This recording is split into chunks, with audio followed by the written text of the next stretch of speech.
Muli po tayo ay manalangin. Aming Amang nasa langit, Diyos na mabiyaya, dakila sa lahat, banal. Salamat po muli sa pagkakataong ito na makapag-aral ng inyong salita.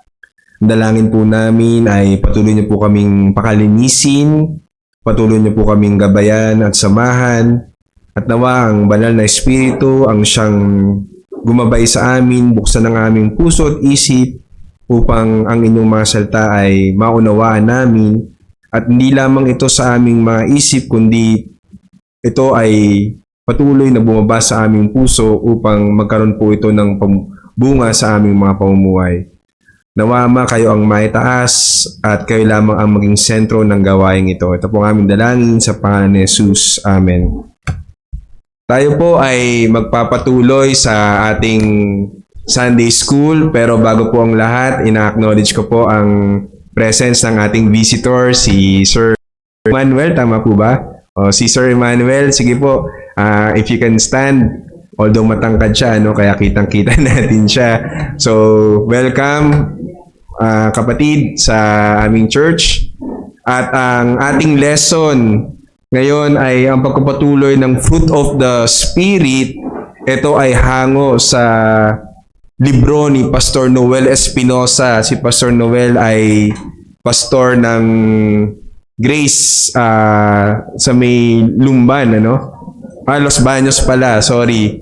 Sa may Los Baños. At meron siyang libro, Christian Holiness. Kung gusto niyo po ng copy, ay maaari kayong direktang makipag-ugnayan sa kanya o sa ating mga deacons para kayo ay mabigyan with a fee of, I think, before nung yun ay pinablish niya 500 pesos. So it's an ebook at yun yung basis na ginagamit natin for our lesson. And nasa part 3 na tayo, fruit of the Spirit. And as a review, alam natin, without standard, we cannot define sin or holiness. Alam natin yan na kung wala tayong batayan, kung ano ba ang kasalanan o ano ba ang kabanalan, ay hindi natin maaaring matukoy ito. And alam natin, ang supreme standard of all is God Himself.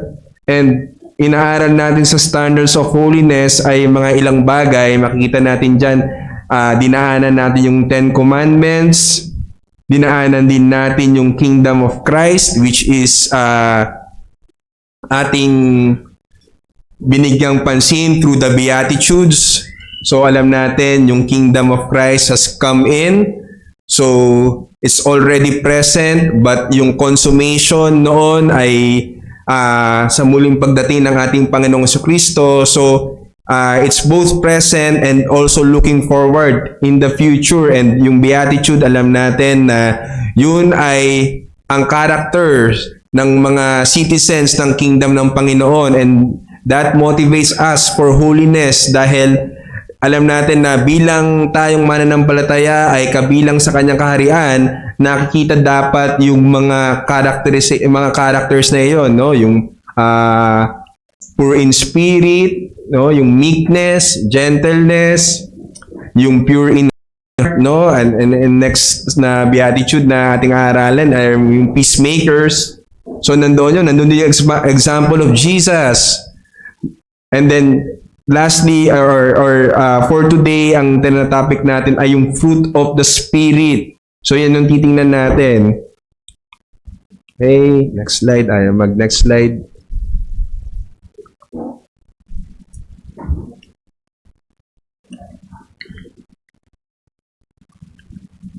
Okay, so next is, ano ba yung ginawa ng Triune God sa role ng redemption? So yun yung gusto nating tingnan. Alam natin na from eternity past, ang Diyos, na may tatlong persona, ay nandoon yung kanyang plan ng redemption. Nandoon na yung pagpaplano kung paano ililigtas ang sangkatauhan. And alam natin na yung Ama, siya yung nagplano ng kung paano isasagawa yung kaligtasan, at yung Anak, siya ang nag-accomplish sa history na ito. Alam natin, bumaba ang ating Panginoong Jesucristo, nagkatawang tao, ipinanganak ng Birheng Maria, nabuhay ng may perpektong kabanalan, namatay sa krus ng Kalbaryo at muling nabuhay upang yung plano ng Ama ay maisakatuparan. At yung banal na Espiritu, siya ngayon ang nag-a-apply ng planong ito sa paanong paraan. Sa pamamagitan ng pagkumbikta ng kasalanan, no po, yun yung ginagawa ng Holy Spirit. So pag ang tao, ang isang tao, isang makasalanan ay nakikinig ng ebanghelyo, nandoon yung gawa ng banal na Espiritu na ikonvict siya sa kasalanan. So makikita natin na yung kilos ng banal na Espiritu ay naroroon sa mga nakikinig ng kanyang salita. At pagkatapos, ang banal na Espiritu din ang muling nagbibigay ng buhay sa taong makasalanan. Dahil alam natin, ang taong makasalanan ay patay sa harapan ng Panginoon. At sinabi sa John 3 that unless you will be born again, you cannot enter the kingdom of God. So yun yung trabaho ng banal na Espiritu. Ngunit hindi natatapos doon. Hindi natatapos na na tayo ay makumbikta sa kasalanan at tayo ay bigyan ng bagong buhay sa Panginoon. Nandoon din yung gawa ng banal na Espiritu na tayo ay magpatuloy sa kabanalan. Yung sanctification of graces. Kaya nga mga kapatid, sa totoo lang, wala po tayong excuse bilang mananampalataya dahil ang banal na Espiritu mismo ang kumikilos sa atin upang tayo ay mamuhay ng may kabanalan. Although tayo ay accountable, we are commanded to pursue holiness, but it's really God who is working within us, sabi po sa Philippians 4, upang tayo ay mamuhay ayon sa kanyang kalooban. At yun po yung gusto nating tingnan sa pagkakataon na ito, yung sanctification of graces, yung gawa ng banal na Espiritu. At yun po ay yung fruit of the Spirit. Alam natin na yung Galatians 5:22-23, this is the verse that describes best kung ano yung fruit of the Spirit. Sabi dito, but the fruit of the Spirit is love, joy, peace, patience, kindness, goodness, gentleness, faithfulness, and self-control. At sabi pa doon, against these, there are no law. Ano? And makikita natin na it's a singular fruit. These are not separate graces. Hindi, ibig sabihin, hindi pwedeng meron kang love, pero wala kang joy, or meron kang peace, pero wala kang kindness. No, ang banal na Espiritu, pag siya ay kumilos sa atin at tayo ay nasabing pinanganak na muli, nandoon yung bunga ng banal na Espiritu. Ngunit, as we know, lahat ng mga graces na ito, or lahat ng characteristic na ito, there are varying degrees for each of these. Meaning, hindi pantay-pantayan. Maaaring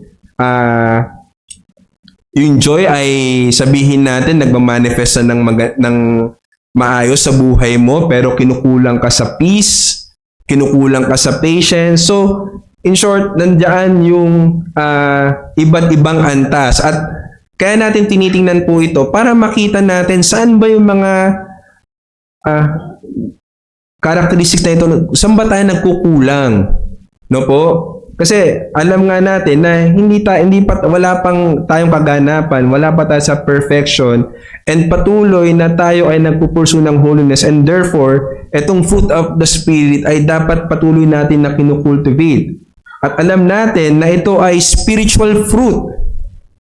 Meaning, kung ikaw ay hindi pinanganak muli sa Espiritu, wala ka nito. No? It's only true of believers.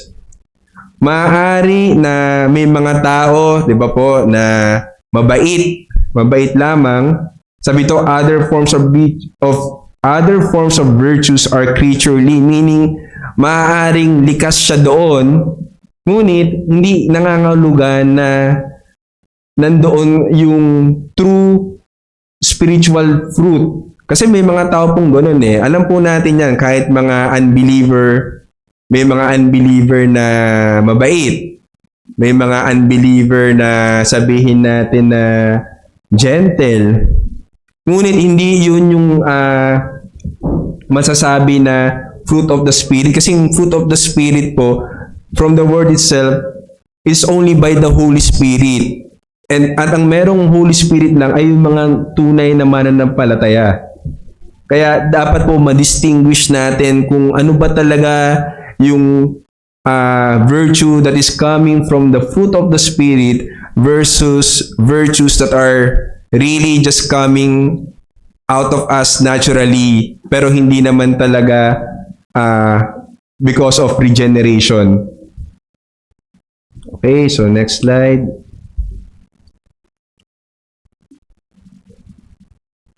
So dito po, yung relations of the graces as fruit of the Holy Spirit. So hindi ko alam kung bakit naka-display agad merong tong mga transition Pero ang gusto lamang po natin sabihin dito na yung illustration dito is love is the funnel, no? Yung sinasabing parang pinaka-root ng mga graces na ito, ng mga characteristics na ito. And we have actually 9, including love, na tinitingnan natin dito, yung mga graces. But, ang lahat ng ito is rooted or based or grounded in love. So, yung joy and peace na natalakay last time is is a grace for varying situations, especially situations that are difficult and negative. No po? For example, nandoon yung suffering, nandoon yung hardship, nandoon yung hindi mga magagandang pangyayari, but nandoon yung grace ng joy and peace na ipinagkakalob sa atin ng Panginoon as a fruit of Spirit para ma-handle natin yon. That's why alam natin, in-exhort tayo ni James at ni Paul sa Philippians na we rejoice, we count it all joy even though we suffer kasi nandoon yung fruit of the Spirit sa atin. And then yung ating titingnan ngayon is yung patience and kindness. These are graces as we relate to our relationships in general. So sa pangkalahatan na makita natin itong patience and kindness, ito yung dapat na in-exercise natin as we relate to each other, especially in the church. At nandun din yung goodness and faithfulness, graces for covenant fellowship, and then gentleness and self-control for adversarial relations. Anong adversarial? Di ba? Adversary, kaaway.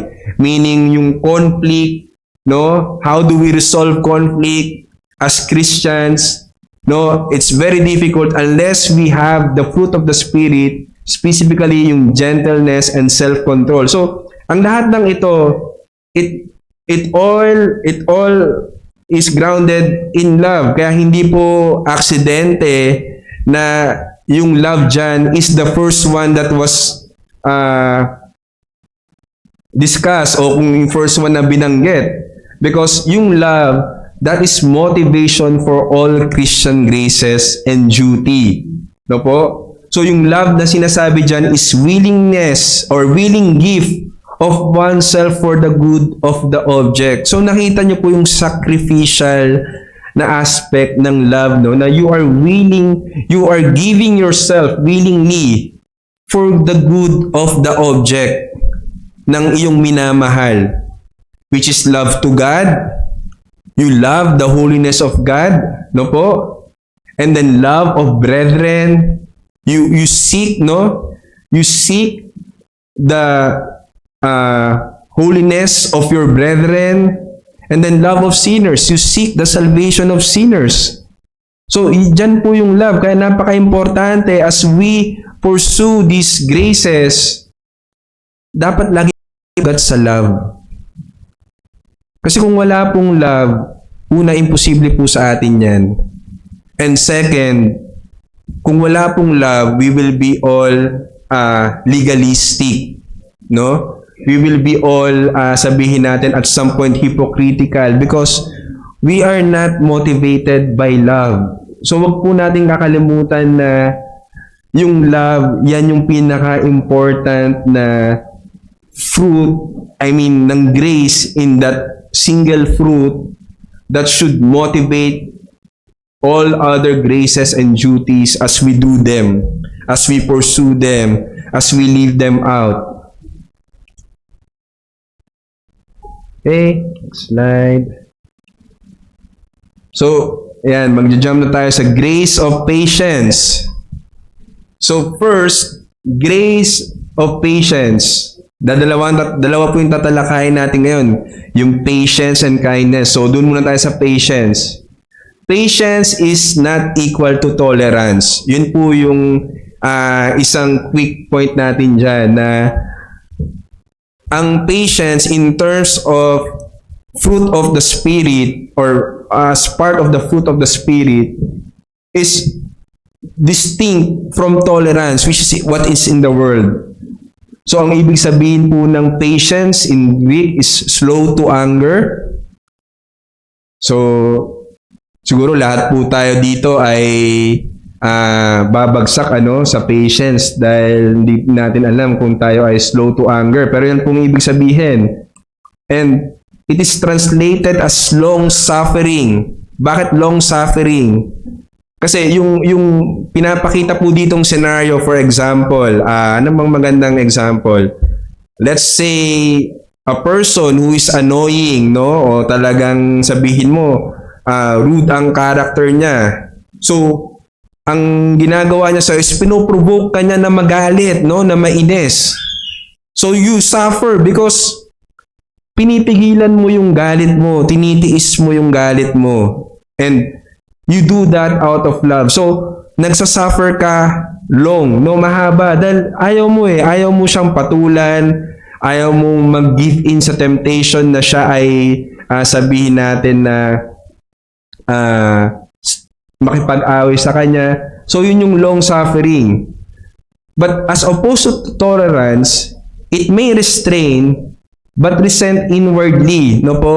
Anong maganda example niyan? Alam niyo po, while I was studying this sa pamagitan nung paano po in-explain ni Pastor Noel, ito pong tolerance, dito natin, ito yung classic example na maririnig natin na sinasabihan natin yung mga taong kinainisan natin na konti na lang mapupuno na ako sa'yo. Yun po yun. So, pinipigilan mo yung sarili mo na wag kang magalit sa kanya, na wag kayong mag-away, pero kung that's not out of love and you only have tolerance, deep inside may resentment ka inwardly. No? Iniipon mo yung galit mo. Nagtatanim ka ng sama ng loob. And ito yung isang example sa Proverbs 17:14. Sabi ito, starting a quarrel is like breaching a dam. So drop the matter before dispute breaks out. So, yung sinasabi dito, di ba yung dam, pagka merong maliit na butas, so sa una, maliit na lang yan, tulo ng tulo, maliit na leak. Pero pag lumaki yan, bigla na lang yan sasabog, no? At syempre, yung tubig, bubulwak na at malaking damage. So, yun din yung ginagawa ng tolerance or yung patience without love na nag-uumpisa ka sa palitlit pero iniipon mo, bigla ka na lang sasabog. At that's not what the Word of God is teaching us. Na hindi tayo dapat maging magtanim ng sama ng loob, especially sa ating mga kapatiran. So dapat ito ay patuloy na nire-resolve natin agad. Pero titingnan po natin kung ano yung proper attitude or proper way of having this patience. Kasi ang totoo po is meron po talagang anger na or hindi lahat ng anger ay masama. Ang anger po talaga ay yan ay ginawa ng Panginoon upang i-deal, no po, ang sin. God is holy and therefore He's angry at sin. So makita natin, ano ba yung patience? Ano ba yung denominator of patience? Ano ba yung distinct about patience? Again, love is the motive of gracious patience. Po? So, yun, katulad ng sinabi ko nila, it doesn't mean that one never gets angry. No? So, wag naman po maging excuse na, oh, dapat may patience ka, wag kang magalit sa akin. Hindi po, ano? Kasi sinabi sa Ephesians 4:26-27, be angry and do not sin.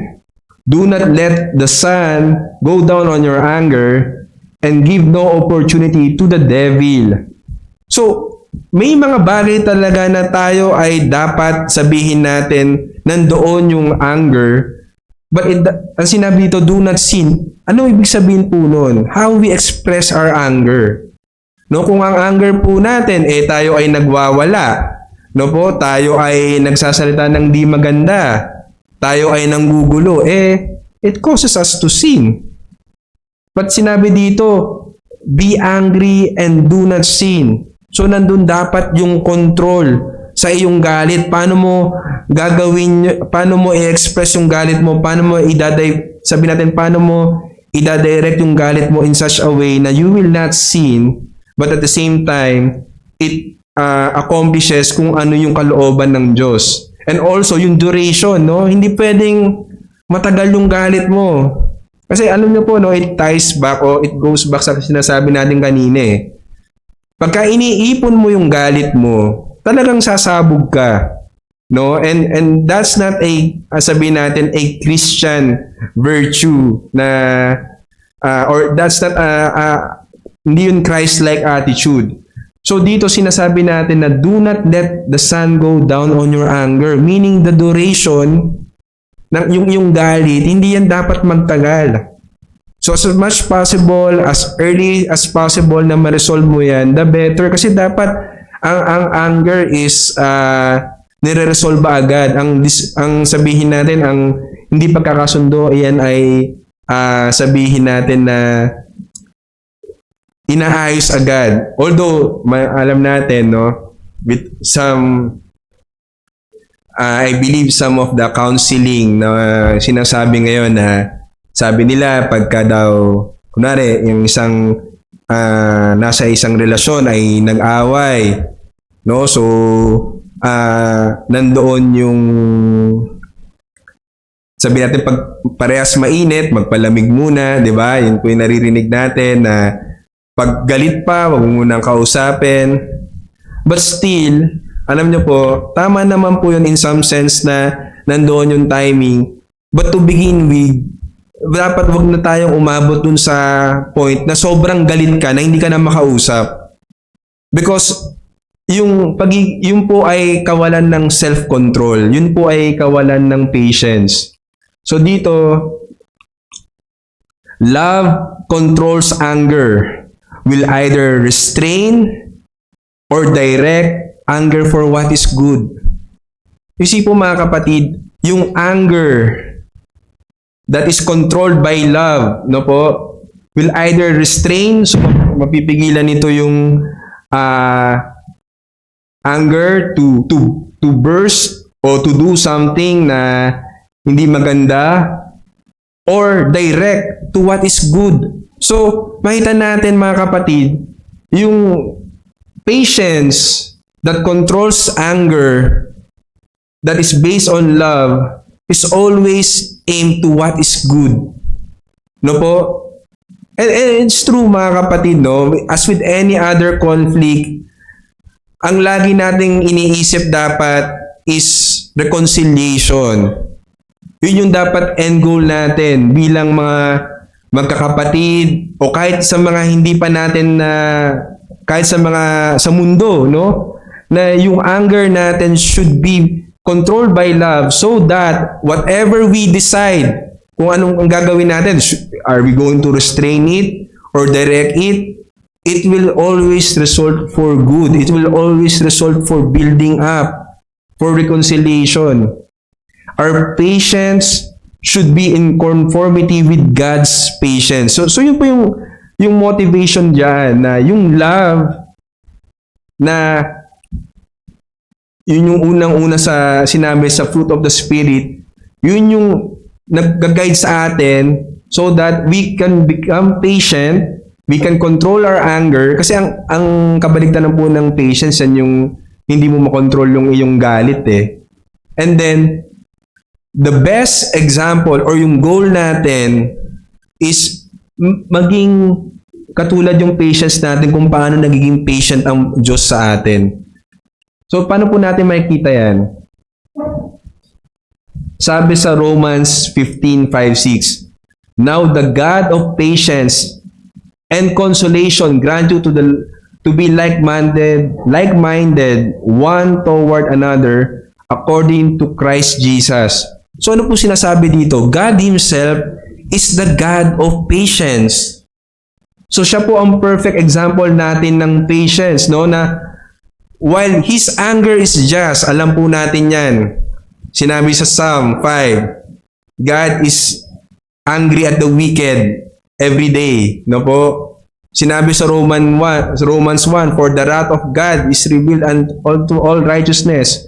Because He is holy, therefore, kung siya ay galit sa kasalanan, it's only just, tama lang yun, just yun. Pero hindi siya katulad ng tao na pag nagalit, sasabog, no? Wala akong pakialam kung sinong masagasaan ko. Wala akong pakialam sa nararamdaman mo. Wala akong pakialam sa anong sasabihin ng iba. Basta pag galit ako. Pero hindi po ganoon ang Diyos. He controls rather than vents it. Patience is the grace that controls anger, confront, or restrain. No po? So, yun yung patience is the grace that controls anger to either confront or restrain.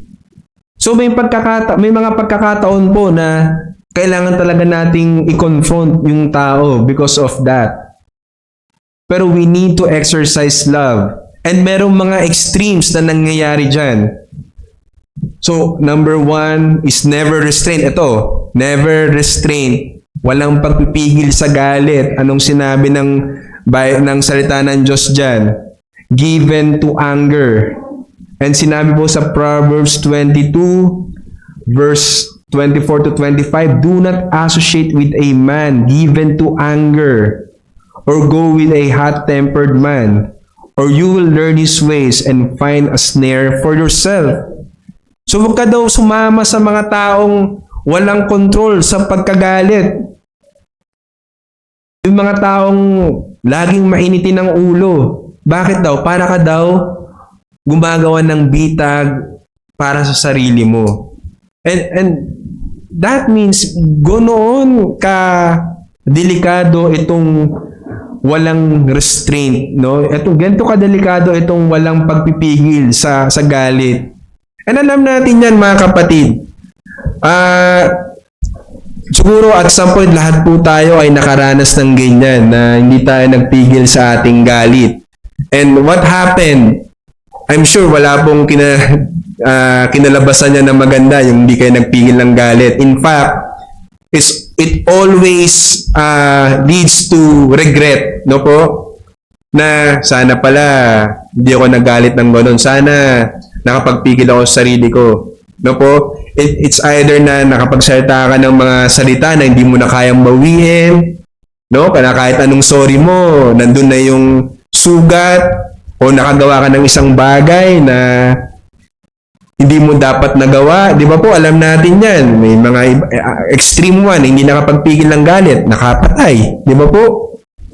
So, sinabi to, "Do not associate with a man given to anger." So, isa ding consequence ng mga taong hindi marunong mag-restraint ng galit, they are isolated. Di ba po? Alam natin yan. Ewan ko po kung pero sa kalagitnaan natin na gustong sumama sa taong laging mainitin ng ulo. Meron po akong kaibigan na gano'n dati, laging mainitin ng ulo. ang lagi naming ending, lagi kaming nakukursunadahan, lagi kaming napapaaway. Kasi mainitin ang ulo eh. So, nakita ko, mahirap palang kasama yung mainitin ang ulo. Kaya, totoo po yun. Walang gustong sumama sa'yo kung mainitin ang ulo mo. So, ano yung isa namang extreme? Never confronts. Means no moral principle. Kung lagi mo namang iniiwasan yung confrontation when the Bible or the Word of God tells you to confront someone, especially in sin, no? And alam po natin yan, Matthew 18, may proper way how to confront a brother or a sister that is sinning. Eh kung never mong kino-confront, umiiwas ka sa lagi naman sa konfrontasyon, no? Lagi kang, alam bang, di naman nonchalant, no? Pero ayaw mo ng confrontation, wala kang moral principle. Kasi tinan niyo po yung sinabi sa 1 Corinthians 4:21. Ito si Paul sa Corinthians. What do you desire? Shall I come to you with a rod or with a love and a spirit of gentleness? Now, hindi po ibig sabihin nito is either rod or love. Hindi po. These are both forms of love. Ang sinasabi lang dito ni Apostle Paul, anong gustong love mo ang ipakita ko sa inyo? Yung love na i-review ko kayo, no? With a rod, meaning nandoon yung discipline na i-instill ko sa inyo, o yung love with a spirit of gentleness. But either way, these are both manifestations of love. These are both manifestation of patience. And nandoon talaga na hindi po pwede na hindi natin i-confront ang isang, sabihin natin, ang isang tao, ang isang kaibigan, ang isang kapatid na gumagawa ng kamalian. Because alam po natin, no, nakita din natin yan, yung deadly na effect. For example na lang po sa anak natin, no, if we never confront them about sin, if we never discipline them about sin, then ano po mangyayari sa kanila? Sila ay mapapahamak. So that's not love. That's tolerance. That's not having any moral principle. So wag po nating tayong maging extreme, no, na nandoon yung wala tayong pagpipigil or nandoon din yung wala tayong pagkomprontan. Laging balanse po yan. And ang salita ng Diyos po is very rich kung paano sabihin natin, paano isasagawa itong confrontation. Ano po ba ang sinabi sa, hindi ko maalala kung Proverbs or Psalms, pero yung sinasabi doon na yung a gentle voice ba yun, di ba? Drives anger. Di ba po? Proverbs, no? And we know that, pag tayo po ay nakipag-argue, kung sinumulan mo yun ng ano bang term sa Batangas nun, Pastor, yung recently, narinig ko, binuburagan eh. O yung, basta yung sinisigawan mo, no, kung paano mo i-confront ang someone. Siguro 99% of the time, if not 100% of the time, hindi kayo magkakasundo ng kausap mo. Pero, kung simulan mo ang confrontation mo with a gentle and, di ba, nandoon yung love, yung gentleness, nandoon yung concern, eh, kahit galit na galit sa'yo yan, hindi yan, ang sinabi ng salita ng Diyos yan ay huhupa eh. Because of that manner, kung paano mo in-approach, no? So, ang point natin is, madaming, ang salita ng Diyos ay tinuturuan tayo kung paano gagawin ang lahat ng ito. But, we need to exercise God's patience. We need to turn to God, no? Kung meron man tayong kung meron man tayong isang, 'di ba, object na sabihin natin kung paano maging patience, is it should be God, because God is a God of patience. So beware. Judgmental fault finding represses patience. Matthew 7:1-2. Very, very famous verse. Matthew 7:1-2. Sino po nakakalam ng Matthew 7:1-2? No po? Sa TV nakikita natin 'yan. Actually sa may mga tato minsan pinapatato 'yan, 'di ba? Only God can judge me. Pero ang sinabi talaga Matthew 7:1-2, judge not so that you will not be judged. Hindi po ibig sabihin no na bawal mag-judge, no po? Dahil we all do moral judgments all the time. Naiintindihan niyo po ako, yung judge not doon, hindi ibig sabihin bawal mag-judge. Kasi imposible po hindi tayo mag-judge. We do judgment all the time. We do moral judgment all the time. Ano pong example noon? Kunwari po, tayo sa mall, may kailangan tayong gawin. Yung anak mo ba, ihahabilin mo lang sa isang taong hindi mo kilala? Siyempre, hindi po, no? Ibig sabihin, ginajudge mo na siya, no? In the sense na, hindi ko bibigay yung anak ko sa'yo. 'Di ba? And for example, isang yung narinig kong preaching, isang child molester, no? Nang mamolest siya ng bata. Yun ba gagawin mong yaya ng mga anak mo? Siyempre hindi, sabi nag-judge ka na nun. So hindi pwedeng hindi ka mag-judge. Kasi ang Panginoong Jesus, pagkas tinuloy-tuloy niyo po itong Matthew 7, sabi doon, do not give the pearls, no, to the swines, no? So, nag-judge na ang Panginoon doon kasi itinuring niya yung mga tao bilang swines or pigs. Pero ang sinasabi dito, yung isang tao na nagiging judgmental, meaning ang judgmental po is yung taong ito, gustong-gusto na laging mahanap ng mali sa isang tao at natutuwa siya pag ginagawa niya yon, no? Ginajudge niya yung heart ng isang tao at natutuwa siya pag ginagawa niya yung judgment na yon. Yun ay kabaliktaran ng patience. Yun ay sabihin nating umaatake sa patience. So, yan po yung babala sa atin na wag po tayo maging judgmental upang ma-practice natin yung patience. So, isa sa mga challenge dito sa patience, no? Ministry to people with annoying character. And let's admit po,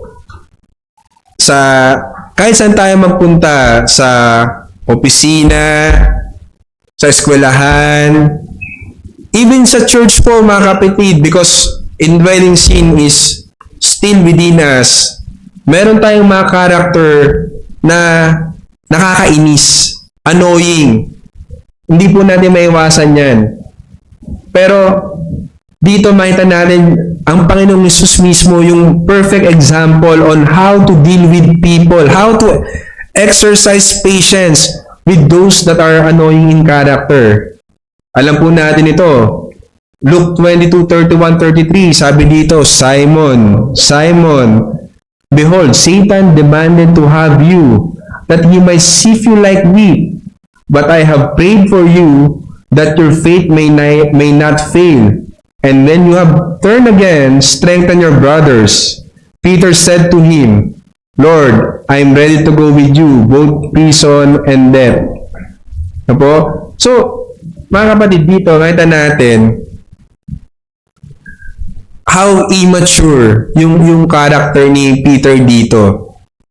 Kasi, sinabi sa kanya ng Panginoon kung ano yung condition niya, yung dangerous condition na nandoon siya, na si Satanas ay hiningi siya na ligligin, pero ipanalangin siya ng Panginoon na yung kanyang pananampalataya ay wag sumablay o pumalya.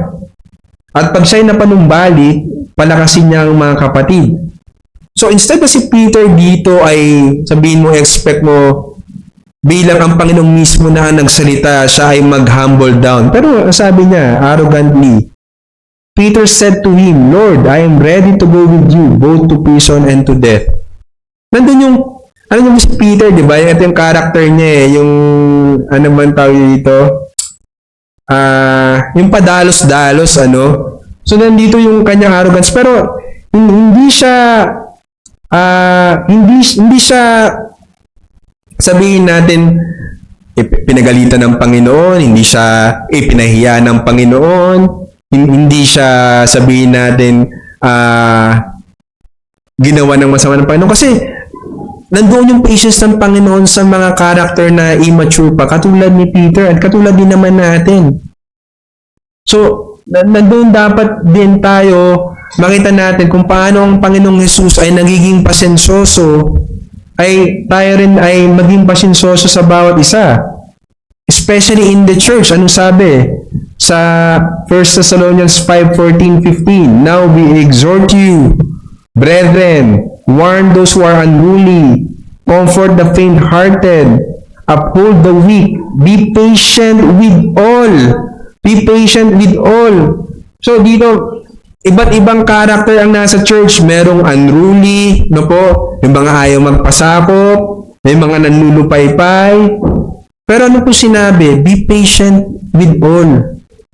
So mga kapatid, malaking rebuke talaga din sa atin ito, no? Na marami tayong mga kapatid na hindi pantay-pantay ang maturity sa ating iglesia. Maraming may mga kahinaan, marami ang may mga nanlulupaypay. Pero sinabi ni Apostle Paul, ang sinabi ng Diyos sa pamamagitan kay Apostle Paul, be patient with all. See that no one renders evil for evil to anyone, but always pursue what is good, both for yourselves and for all. So, when we pursue good, it's for not only for ourselves but for all. Kaya nga, be patient with all, mga kapatid. So, yun yung reality. Meron ganyan sa church natin. Sa kahit anong church, merong mga ayaw magpasakop, mga nanggugulo, mga nanlulupaypay. Pero ano pong sinabi? Be patient with all. So, nawa mga kapatid, nandoon yung ating forbearance. No po, ano yung forbearance sa Tagalog? Ano po yung forbearance?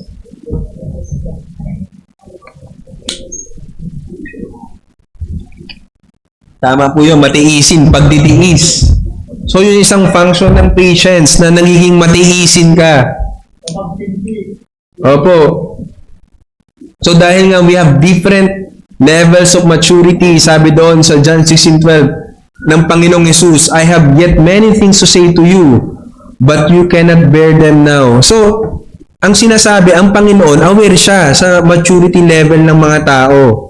And then tayo din naman po, na dapat alam natin may iba't ibang level ng maturity, sensitive tayo. Hindi natin pwedeng ipipilit yung gusto natin. No po, alam niyo po, nakakalungkot. Meron po dating isang instance na narinig ko na ang sabi nung isang tao na iyon, dapat hindi ka lagi na-stumble.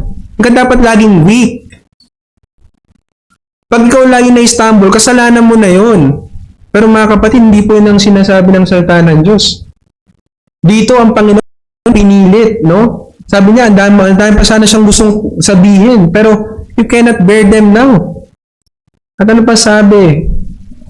There is a variety of strength, weakness of conscience, and liberty. No po? Na, ito yung sinasabi ko nga po na tayong mga, sabihin natin sa Romans 15:1, we who are strong ought to bear with the failings of the weak and not to please ourselves. Each of us should please our neighbors for their good, to build them up. So mga kapatid, yung strong and weak dito, hindi po to strong and weak sa pananampalataya. Ito po ay strong and weak in terms of conscience. Kasi ang pinag-uusapan po dito ay liberty Kunwari po, sa pag-inom po, ng alak. So, sinasabi dito na kung yung isang tao na nandoon yung Christian liberty niya, pag siya ay gumagawa ng kanyang Christian liberty, hindi siya nagigilty. No po? Hindi ibig sabihin na kailangan ipilit niya yun dun sa isang tao na weak ang conscience na kumari siya ay galing sa alam niya ang pag-inom ay kasalanan, at hindi pa siya mature enough, no, para sabihin na yun ay hindi ang alak ang nagpaparumi o hindi ang alak ang nagbubunsod ng kasalanan sa'yo, kundi yung pagdalasing. Pero hindi ibig sabihin nun, kailangan mo ipilit sa kanya. Hindi, sige, uminom ka, okay lang yan. So, nandoon dapat yung ating forbearance, yung pagtitiis na wag po nating ipipilit at parang mapuprustrate tayo. Grabe ka naman, ilang taong ka ng Kristiyano. Ganyan ka pa rin. Hindi po, mga kapatid, hindi po dapat maging ganun. We should be patient to all. We should be forbearing to all. We should be sensitive na makita natin na meron tayong levels of maturity, may mga kanya-kanya tayong lakas at kahinaan pagdating sa ating conscience, and our goal is to build them up, not to tear them apart. Build them up. We should not to please ourselves. No po? Kasi ganun po yun minsan. Di ba sa usapin ng Christian liberty, totoo po ito Kaya natin pinipilit minsan kasi gusto natin masatisfy yung sarili natin. Gusto kong gawin to Tapos na-stumble ka. Kung may stumble, magpakalakas ka, dapat mature ka na. Hindi po. Dapat, we who are strong ought to bear with the failings of the weak. Ano pa po? Disregard for the spiritual state of others betrays lacks of patience. So pag di po tayo sensitive, aware sa spiritual na kalagayan ng isang tao, ito po ay nagpapakita na wala tayong patience sa kanya. O hindi natin pinapakita yung patience. So ganun po talaga mga kapatid. Dapat po tanggapin natin yon while we are ought to grow in the grace and knowledge as we go through our faith. Pero ang reality po is yung kanya-kanya tayong spiritual na state, and we should be patient. Kung meron mang mga pagkukulang yung ating mga kapatid, meron man silang kahinaan, we should be patient with them. We should be forbearing with them. If not, then we are disregarding and we are showing our lack of patience. So yun po, yung patience, no po? It's rooted in love. It's motivated by love. God is the ultimate model of patience, no po? And we should be sensitive enough to know the spiritual state, and yung ating goal is for the good and building up of others. Now, sa grace of kindness. So, kindness is not equal to being nice. No, a lot of sabihin natin of non-Christians can be nice, but kindness, again, it is a fruit of the Spirit. It is rooted from love, no? Patience and kindness is rooted in love. Alam po natin yan sa love verse. Love is patient and kind. Sinabi sa 1 Corinthians 13:4, no? Ito yung laging ginagamit sa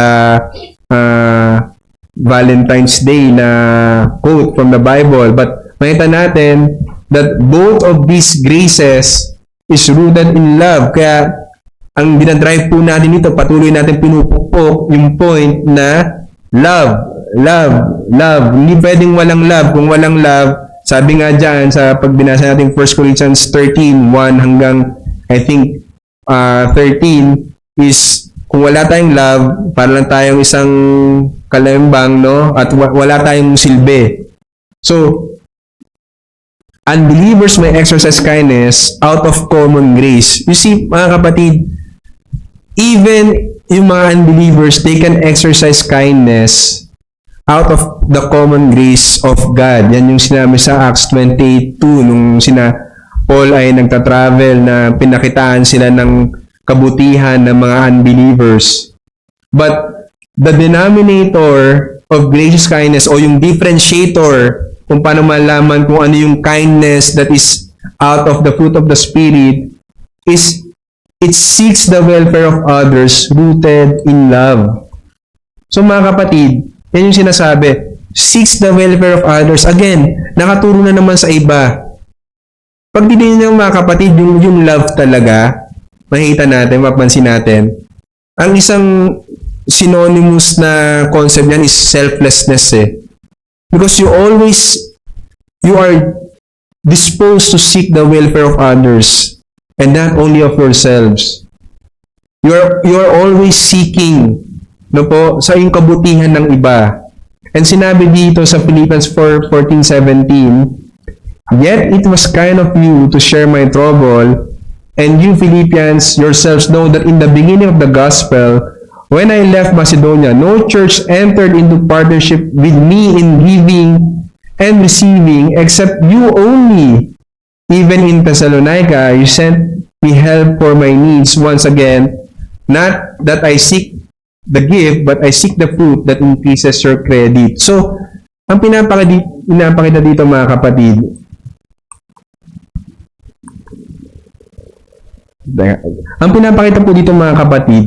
etong mga taga-Thessalonica, mga taga-Philippians, yung kindness nila is not because of anything else except because they receive yung gospel. So yung nagmo-motivate ng kindness nila kay Paul is not because si Paul ay mabait sa kanila, si Paul ay nagturo sa kanila, o si Paul ay sabihin natin na ginawa silang malaking pabor. Hindi po. Ang nagmo-motivate ng kindness sa kanila is yung gospel na na-receive nila kay Paul. And out of gratitude dun sa gospel na kung saan si Paul ay nag-minister, sila ay nagbibigay kay Paul. So sabi dito, partnership with me in giving and receiving. Yan yung pinakita yung kindness na nandoon yung partnership nila because of the gospel. So the divine model of kindness to all is none other than God. God's kind provision do not discriminate on people's responsiveness. Alam niyo mga kapatid, napakaganda nito. And I think this should really rebuke us and make us humble na maging patient and kind hindi lang sa brethren, kundi sa lahat. Kasi tingnan niyo po ito Luke 6:35. "But love your enemies, do good to them, and lend to them without expecting to get anything back. Then your reward will be great, and you will be sons of the Most High, because He is kind to the ungrateful and wicked." Nakita niyo po yung mga kapatid? God is kind to the ungrateful and wicked. Bine-bless pa rin siya ng Panginoon yung common grace, kasi ang ang context po nito is sinabi doon sa previous verses na pinapaaraw at pinapaulan ng Panginoon, both good and the wicked. So, nakita niyo mga kapatid na hindi ang Panginoon nagdi-discriminate. He is kind to the ungrateful and wicked. Yung mga ungrateful na naka-receive ng blessing pero hindi nagpapasalamat sa Diyos, kundi ibinabandera lang yung sarili nila na kaya sila naging blessed because of their hard work, because of anything. And then yung wicked na yung biyaya ng Panginoon na na-receive nila ay ginagamit nila sa kung ano-anong kasalanan o mga bagay na hindi nakakalugod sa Diyos. Pero ang Panginoon is kind to them. What mo po tayo, mga kapatid, na we are also just recipient of the kindness of God. Mga kapatid, minsan ako talagang number 1 na kung tinamaan dito na ang totoo, we are just being, most of the time, patawaran tayo ng Panginoon, we are only kind to those who are kind to us. Yun yung reality na masakit, pero ipag-pray po natin sa Panginoon na yung kindness natin is maging katulad ng kindness ng Diyos na nandoon yung kanyang provision na hindi ito namimili kung anong magiging response ng tao. Yun nga po, pinapaulan niya, pinapaaraw niya, both good and evil. Hindi siya nakadepende kung anong response ng tao. So, sabi sa Romans 2:4, "Or do you show contempt for the riches of His kindness, tolerance, and patience, not realizing that God's kindness leads you towards repentance?" So, yung kindness ng Diyos seeks to bring the beneficiaries to repentance and thankfulness. So, dapat din po yung kindness natin, yun yung goal natin. Kaya tayo nagiging mabait, hindi dahil para meron tayong maging mabait din sila sa atin, o para tayo ay purihin ng mga tao. But first and foremost, di ba po, we are being kind because we are just recipient of kindness by the gospel. So, yung kindness natin stems out of the gospel. No po? Yung relasyon natin sa Panginoon. And pangalawa,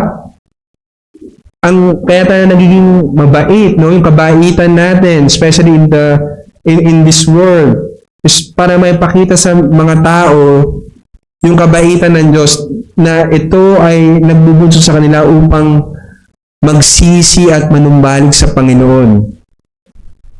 So, nawa, beware na avoid being selective in your acts of kindness. Huwag po tayong magtangi kung kanino po tayo magiging mabait. Sabi nga po, love your enemies, yung sinabi natin kanina. Huwag tayong magtangi. So, isa pong duty natin is kindness to fellow men. So, medyo bibilisan ko na po na sinabi dito, Christians reciprocate the kindness of God in being kind to others. So, because God was kind to us, even if we were once foolish, disobedient, enslaved to various lust, malice, envy, hateful, but when the kindness of God our Savior and His love for mankind appeared. So, yun lang din yung nag-save sa atin, yung kindness ng Panginoon. So, kindness, ito po tandaan natin mga kapatid, yung hamon sa atin. Kindness must have its maximum demonstration in the church. Ito mga kapatid, alam ko nagmamadali tayo, pero nawa maging rebuke sa atin ito. Minsan po, napakabait natin sa mga ibang tao, minsan sa mga unbelievers pa, pero sa mga sarili nating kapatiran sa iglesia, hindi natin magawa yung same na kindness na yun. Hindi po dapat ganun. Dapat, kung mabait ka na sa mga taga-mundo, mas mabait ka pa lalo sa mga kapatid mo sa iglesia. At yung warning natin dito, avoid ulterior kindness or ulterior motive that seeks personal benefit, Matthew 6:1 and the following. So, hindi ka dapat nagiging mabait kasi may motibo ka na gusto mo rin maging mabait sila sa'yo o may reward ka. Hindi po. Yung kindness dapat is motivated by love from the gospel because we were also just recipients of the kindness of God. So, sa panguli mga kapatid, fruit of the Spirit, patience and kindness as this is the graces for general relations. So there are just two thoughts, two train of thoughts. Sabi ito, fruit of the Spirit in all my relations. The Spirit can enable me to be patient and kind, and therefore, I will exercise control of my emotion of anger and seek the welfare of others. Yung isang thought naman, remaining sin, I cannot control my emotion of anger and I find some people just difficult. Parang sounds familiar po, no? Yung mga tao na nag-i-excuse of not being kind. Kaya daw sila hindi nagiging mabait kasi hindi ko makontrol ang emosyon ko ng galit. At saka may mga tao talagang napakakulit, no? I find some people just difficult. I cannot help my eruption of anger and I am not disposed to seek the good of some people. Wag po sana mga kapatid. Nawa, hindi tayo mapunta dyan sa thought na yan na I cannot help yung pagsabog ng galit ko. At ayoko na hanapin yung kabaitan o maging maging maayos sa mga tao na tingin ko ay napakahirap. Ang challenge po sa atin in a self-seeking world, no? Kasi yung mundo natin self-seeking, seeking for emotions, seeking oneself, no? Seeking anything, no? Self-seeking, meaning self-centered, laging sarili na lang. Paano ko? Ito naramdaman ko. Kasi ganito ka. Ganito mo ko. Let holiness shine in patience and kindness. Let your holiness shine in patience and kindness. Because that holiness, mga kapatid, when it shines, it's not for our glory, but for God's glory. Kaya sana mga kapatid, including me, na po, lahat tayo, we all fail at some point, but we have the fruit of the Spirit. So, dapat nandoon na yung control.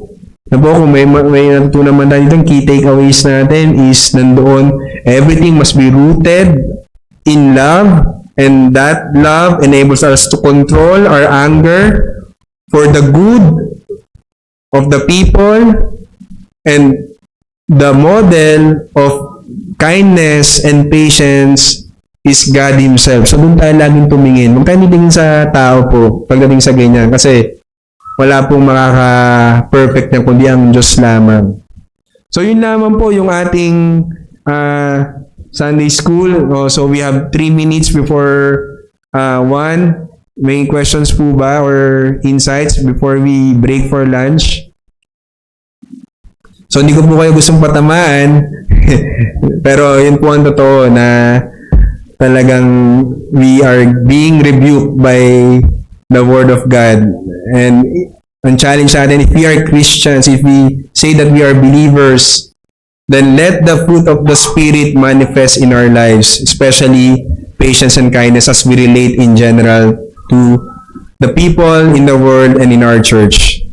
So, kung wala na pong questions, tayo po ay mag-pray, and let's also pray for our food.